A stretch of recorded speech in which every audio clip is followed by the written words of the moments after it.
ఈయన నేను బఫూన్ సాయి అని పిలుస్తాను, జర్నలిస్ట్ సాయి అని చెప్పుకుంటాడు అతని పేరుకి జర్నలిస్టు కానీ ఎర్నలిస్ట్. కుక్కతో పోటీ పడుతున్నాడు అన్న విశ్వాసం చూపించడంలో. నిజంగా సాయనా హ్యాట్స్ ఆఫ్ మీకు. కుక్క కూడా విశ్వాసంలో మీ దగ్గర దిగదుడిపే.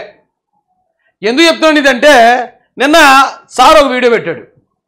ఆ వీడియోలో ఏమంటాడంటే, ఆ చనిపోయిన నాగమల్లేశ్వరం ఎవరైతే ఉన్నారో తెలుగుదేశం పార్టీ వాళ్ళంతా బెట్టింగ్ అని చచ్చిపోయాడని చెప్తున్నారట. కానీ అది కాదట, అసలైన నిజం అన్నోడు కనిపెట్టాడటండి. ఏంటో అసలైన నిజం అని చెప్పి ఆశ్చర్యంగా చూశాను సార్ నేను. డిప్యూటీ సర్పంచ్ అటండి. డిప్యూటీ సీఎం విన్నాను, ఏదో ప్రైమ్ మినిస్టర్ విన్నాను, కానీ డిప్యూటీ సర్పంచ్ అనేది మాత్రం ఫస్ట్ టైం విన్నాను. అంటే చనిపోయిన వ్యక్తికి ఒక ఇమేజ్ బిల్డ్ చేయడానికి అనమాట అండి. ఆ విన్నవాళ్ళు బాబు డిప్యూటీ సర్పంచ్ అంటే ఇదేం పదవో బాబు, ఇదేదో ఏదో నేషనల్ పదవో లేకపోతే స్టేట్ పదవో అయి ఉంటుంది అనుకోవాలని. నిజంగా ఇలాంటి వాళ్ళు జగన్మోహన్ రెడ్డికి భలే దొరుకుతారండి బాబు ఇలాంటి మనుషులు. వైసీపీలో చాలామంది చచ్చిపోయారు, కానీ ఈయనకి మాత్రం డిప్యూటీ సర్పంచ్ గారికి మాత్రమే విగ్రహావిష్కరణ. అలాగే చేసుంటే కనుక ఆ 2 ప్రాణాలు పోకుండా ఉండును. బఫూన్ సాయి, నీ విశ్వాసం అర్థమైంది. కుక్కకు పోటీ వచ్చేస్తున్నావు నువ్వు. కానీ నిజంగా పోలీసులు పర్మిషన్ ఇచ్చినట్టే కనుక ఎల్లుంటే 2 ప్రాణాలు గాల్లో కలిసిపోకుండా ఉండు, 2 కుటుంబాలు వేళ అలవమని ఆడకుండా ఉండు కదా. బుద్ధి లేదేటది మీకు ఎవరికైనా అసలు. గడ్డి తినే అన్నీ అంటే పర్మిషన్లు అన్నిటిని కూడా ధన్యవాదాలు అధిగమించి వెళ్ళారు వీళ్ళు. కానీ దాన్ని ఏదో పాజిటివ్గా చెప్తున్నాడు చూడండి. గంటలో వెళ్ళిపోవచ్చట, 5 వెహికల్స్ వెళ్ళి గంటలో వెళ్ళి పరామర్శించి వచ్చేస్తే ఏ గొడవ లేదు. కానీ అన్ని వెహికల్స్లో వెళ్ళి ఇద్దరిని చంపేసి మళ్ళీ ఆ ర్యాలీ కూడా 8 గంటల పాటు చేశారటండి. అంటే ప్రజలకు ఎంత ఇబ్బంది అండి అది. 8 గంటల పాటు ఏంటి వెళ్ళి ఒక పరామర్శకి వెళ్ళడానికి. కానీ అది గొప్ప. ఇప్పుడు మా బఫూన్ అని చెప్పేది అది చాలా గొప్ప. ఇప్పుడు జగన్మోహన్ రెడ్డి గారిని మనం అందరం చాలా మెచ్చుకోవాలి. భలే డోళ్ళన్నా బాబు మీరు. మేము కూడా ఇక్కడి నుంచి పోలీసు వాళ్ళు ఏం చెప్పినా దానికి వ్యతిరేకం చేస్తాం, అక్కడ ప్రజలందరినీ ఇబ్బందులు పెడతాం. ఇప్పుడు చెప్తారు అసలైన నిజాలు. ఇలా సత్యహరిచంద్రులు ఇప్పుడు వైసీపీ చెప్పింది, జగన్ గారు చెప్పింది నిజమాట. కానీ ఇక్కడే ఒకసారి వినండి మీరు, అసలు అద్భుతమైన మ్యానిపులేషన్. నిజంగా ఇతను అనుభవం అంతా రంగరించి ఆ సంఘటనని ఎలా మలుపు తిప్పాడో చూడండి మీరు. అసలు చూడండి, ఇప్పుడు దాకా మొత్తం ఈ ఎంటైర్ స్టోరీలు ఎక్కడా లేదు ఈ సంఘటన.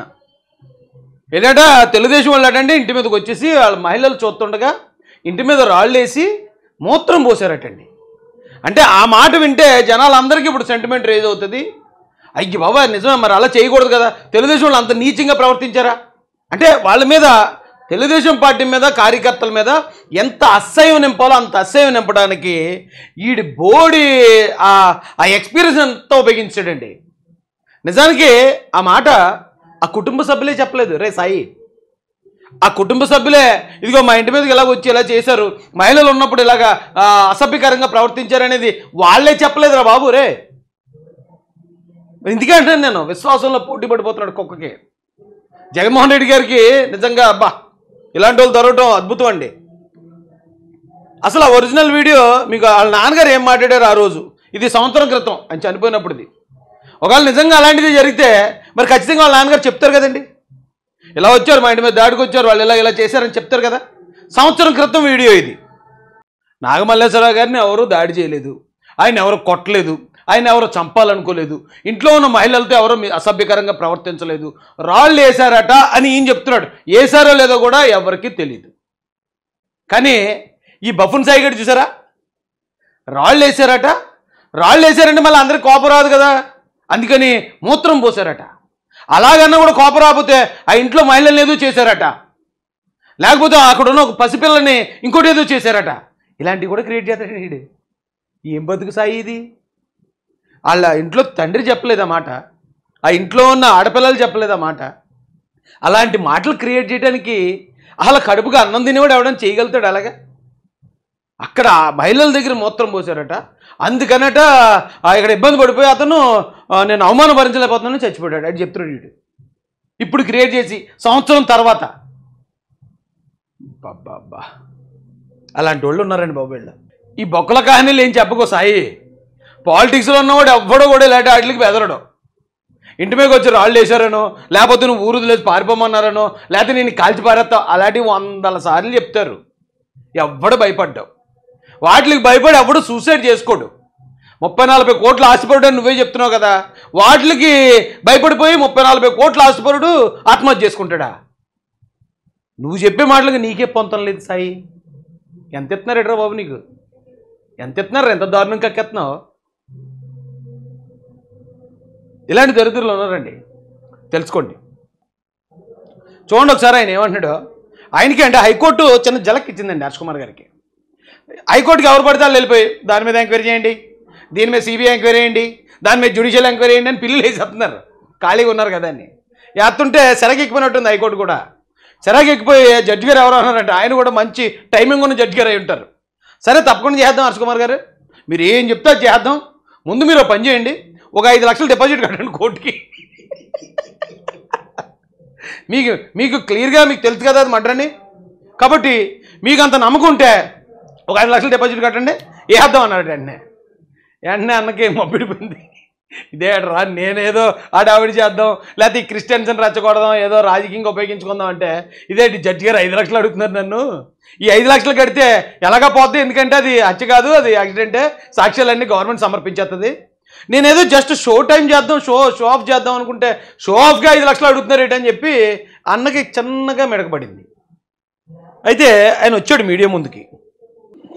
ఎప్పుడు అగ్రెసివ్గా ఎవరు అధికారంలో ఉంటే వాళ్ళని తిట్టుకుంటూ అలా ఉంటే హర్ష్ కుమార్ గారు జాలిగా వచ్చారండి వేళ. నాకు కూడా ఇంతకుముందు ఆయన ఒకసారి చంద్రబాబు నాయుడు గారి గురించి ఏదో కొంచెం మాట తూలినప్పుడు నాకు కోపం వచ్చింది, నేనే అగ్రెసివ్గా వెళ్ళాను. కానీ ఇప్పుడు చూస్తూ ఉంటే నాకు ఏంటో యేసుప్రభు శిష్యులు చూసినట్టు అనిపిస్తుందండి. అలా ఉంది ఆయన ఫేస్.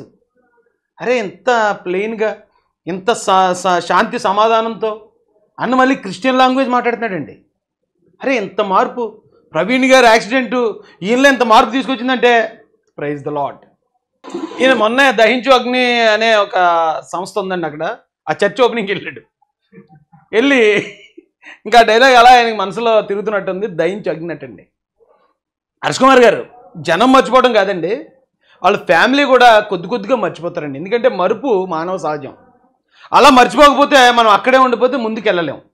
కాబట్టి భార్య పిల్లలు కూడా ఎస్ అలా జరిగింది, యాక్సిడెంట్లో చనిపోయారు, కానీ ఏం చేస్తాం మనం, ఇంకా సర్లే అని చెప్పేసి వాళ్ళు మూవ్ అయిపోయారు. మీరే మర్చిపోలేకపోతున్నారు. మీరు మర్చిపోవట్లేదు సరిగదా, మళ్ళీ జనాన్ని ఎలాగన్నా ఈ వైపు లాక్కొద్దామని మీ ప్రయత్నం చూస్తుంటే గుండె తరుక్కుపోతుందండి బాబు నాకు. ఏంటి మీకు ఎంత కష్టం వచ్చింది ఏంటి అనే బాధ నిజంగా తొలిచేస్తుందండి లోపల. It's hurts. అయితే అన్నకి జర్క్ ఇచ్చిందండి హైకోర్టు. ఇందుకే ఏంటి ఆ జర్క్ ఏంటో చూద్దాం రండి.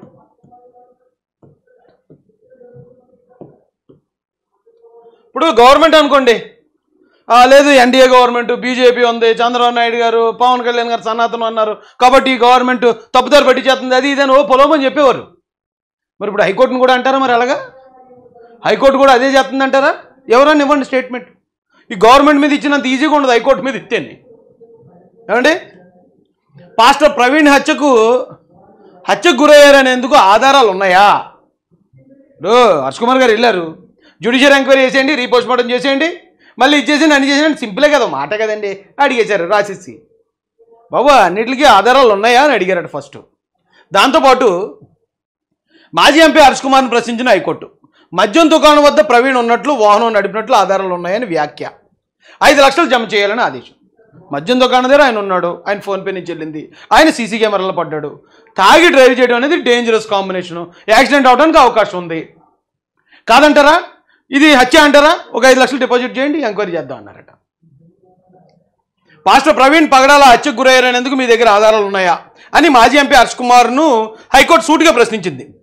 మద్యం దుకాణం వద్ద ప్రవీణ్ ఉన్నట్లు ఫోటోలు, ఆ తర్వాత వాహనం నడిపినట్లు ఆధారాలు ఉన్నాయని, ఈ 2 చర్యలు ప్రమాదకర కలయిక, అంటే డేంజరస్ కాంబినేషన్ అని వ్యాఖ్యానించింది. పిల్లు వేయడానికి మీరేమీ ప్రవీణ్ కుటుంబ సభ్యులు కాదు కదా అని ప్రశ్నించింది. ఇప్పటికే ఈ వ్యవహారంపై 2 పిల్స్ దాఖలయ్యాయని, మరో పిల్లు వేయాల్సిన అవసరం ఏముందని వ్యాఖ్యానించింది. హైకోర్టు రిజిస్ట్రీ వద్ద 2 వారాల్లో 5 లక్షలు జమ చేయాలని హర్ష్ కుమార్ను ఆదేశించింది. సొమ్ము జమ చేశాక పిల్పై విచారణ జరుపుతామని స్పష్టం చేసింది. సొమ్ము జమ చేసిన వెంటనే రీపోస్ట్ మార్టం చేసేయండి, లేకపోతే ఎంక్వైరీ చేసేయండి అని ఇవ్వరటండి.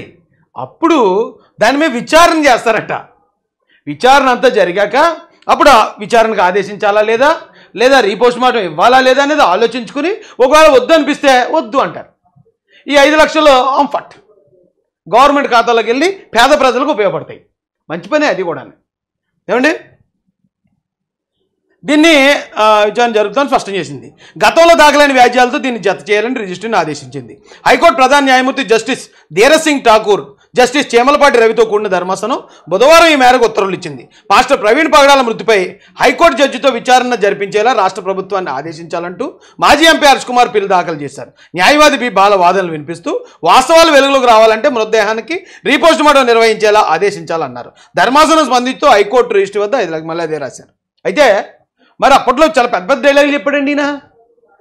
తెలంగాణలో మా కాంగ్రెస్ గవర్నమెంట్ ఉంది, రేవంత్ రెడ్డితో ఇలా మాట్లాడేసానంటే అలా తవ్వి తీసి చేస్తారు, మొత్తం అందరినీ బయటలాగేస్తాను. ఏ మరి ఆ మాటలు గాలి మాటలే.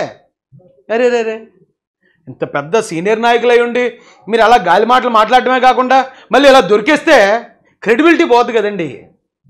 అరే ఇప్పటిదాకా ఈయన చెప్పినవన్నీ గాలి మాటలు అనమాట, హర్ష్ కుమార్ గారు మాటలు ఏం పెద్ద పట్టించుకోక్కర్లేదనమాట అని ప్రజలు మీ అభిమానులు మిమ్మల్ని అపార్థం చేసుకునే పరిస్థితి వస్తుంది కదా. మీకు రీపోస్ట్ మార్టం కావాలంటే మీరు వెళ్ళి హైదరాబాద్లో చేయొచ్చు కదా ఫైట్. ఎందుకంటే ఆయనది ప్రవీణ్ పగడాల గారు హైదరాబాదు, ఆయన్ని ఖననం చేసింది హైదరాబాద్లో, ఆయన ఆ రోజు చనిపోయే రోజు బయలుదేరింది హైదరాబాద్ నుంచి. సో ఇన్ని మీకు హైదరాబాద్లో మీరు వెళ్ళి అక్కడ చేయకుండా ఎక్కడ రా చేయటండి, ఇక్కడ పెంటేటి. ఇక్కడ ఆల్రెడీ చెప్పేసింది ఈ గవర్నమెంట్. ఆల్రెడీ హైకోర్టు వారికి జడ్జిలకు కూడా అన్నింటి మీద అవగాహన ఉంటుందండి. ఏ కేసు బర్న్ అవుతుంది, ఏ కేసు అన్నా బర్న్ అవుతుందంటే అక్కడ ఏమో చర్యలు తీసుకోవట్లేదంటే సుమోటోగా స్వీకరిద్దామా లేదా, దాని వివరాలు ఏంటని హైకోర్టు కూడా ఇంటర్నల్ ఎంక్వైరీ చేసుకుంటారు. ఆ ఇంటర్నల్ ఎంక్వైరీలో కూడా అది యాక్సిడెంట్ అని వాళ్ళకి తెలిసింది. వాళ్ళకి తెలిసింది కాబట్టే ఎవరు పడితే వాళ్ళు వచ్చి పిల్లేసేసి టైం వేస్ట్ చేస్తానంటే కుదరదు, ముందు 5 లక్షలు కట్టండి, మీకు నిజంగా అంత బాధ వచ్చి ఏడిపోచ్చేస్తుంటే ఒక 5 లక్షలు కట్టండి అన్నారు. తప్పే ఉందండి, కట్టేయండి వెళ్ళి. అయినా హర్ష్ కుమార్ గారు 5 లక్షల గురించి ఆలోచిస్తున్నారు ఏంటండి, ఎలా వాడండి అంతే 5 లక్షలు. వస్తే పోతే తర్వాత కూడా అది. అయితే ఈ హర్ష్ కుమార్ గారు పాపం ఆయన రాజకీయ స్వలాభమానాలా ప్రలోభమానాలా ఏదో సంథింగ్ ఆయనకు ఉందనుకోండి. ఒక 2-3 పాస్టర్లు గల్లీ, నేను ఆల్రెడీ వీళ్ళ గురించి చెప్పాను, వీళ్ళు అసలు పాస్టర్లే కాదు, వీళ్ళకి చర్చ్ లేదు, వీళ్ళంతా డమ్మబుజ్ బ్యాచ్ ఇదేని. అప్పుడు నన్ను కూడా చాలామంది క్రిస్టియన్స్ రాజేష్ క్రిస్టియన్స్కి వ్యతిరేకంగా మాట్లాడుతున్నాడు, క్రిస్టియన్స్ కోసం పోరాడుతానన్నాడు, వ్యతిరేకంగా మాట్లాడుతున్నాడంటే ఆ వ్యతిరేకంగా నేను ఎవరి గురించి అయితే మాట్లాడుతున్నానో ఆడు క్రిస్టియానిటీకి వ్యతిరేకంగా ఉన్నాడని అర్థం చేసుకోవాలా. అప్పుడు మీరు అర్థం చేసుకోరు. ఎందుకంటే యేసుప్రభుని కూడా లేదు ఇతను సైతాన్ మనిషి దేవుణ్ణి దూషిస్తున్నాడని చెప్తే అదే నమ్మి సిలువ వేసేశారు. జనం కూడా చాలామంది సపోర్ట్ చేశారు. ఆయన చచ్చిపోయిన తర్వాత అయ్యి బాబు ఎంత గొప్ప మనం సిలువ వేస్తామా, ఇంత పరిశుద్ధిని సిలువ వేస్తామని లబోది ఉమ్మని ఎడితే ఏటో ఉపయోగం. తెలివి ఉండాలా, చూసినప్పుడు అదేంటో గ్రహించగలిగిన తెలివి ఖచ్చితంగా దేవుడిని అడిగిస్తాడు. ఎందుకంటే జ్ఞానం ఇచ్చే దేవుడే కదా. మీకు ఆ జ్ఞానం లేదంటే మీరు దేవుడిని ఏమి అడగలేదు, దేవుడు మీకు ఏమి ఎత్తలేదని అర్థం. ఓ 3-4 వచ్చేసారండి లొట్ట పిసిగాళ్ళు వచ్చేసి ఆయన క్రిస్టియన్స్ కోసం పోరాడేస్తాం, ఆయన తాగలేదు, ఆయన మళ్ళీ భాష ఈ బొక్కల మొక్కలు వేసుకుని ఒక్కొక్కడు మామూలుగా మాట్లాడుకుంటా అప్పుడు దాకా ఏక బాన్నవా ఏం కూర ఉండో అంటారు. వీళ్ళు ఇటుదేరా వీళ్ళు ఇలాంటి దొంగ భాషల గురించి మాట్లాడుతున్నాను, అందరి గురించి కాదు. కానీ అందరూ ఉన్నప్పుడు వస్తే వెంటనే టోన్ మారిపోద్ది. ఇలా చెప్పాడు ఇలా చెప్పాను అనుకుంటూ ఏదో వెరైటీగా వచ్చేస్తుంది టోన్. ఆ మాటలు నమ్ముతున్నారండి అమ్మాయికి జనం. నిజం చెప్పాను అలాంటి కూడా కొంతమంది కాదు, ఇతను అలా మాట్లాడుతున్నట్టు అయ్యి ఉండదు, ఆయన అయితే వెరైటీగా మాట్లాడుతున్నాడు కూడా అదే నిజం.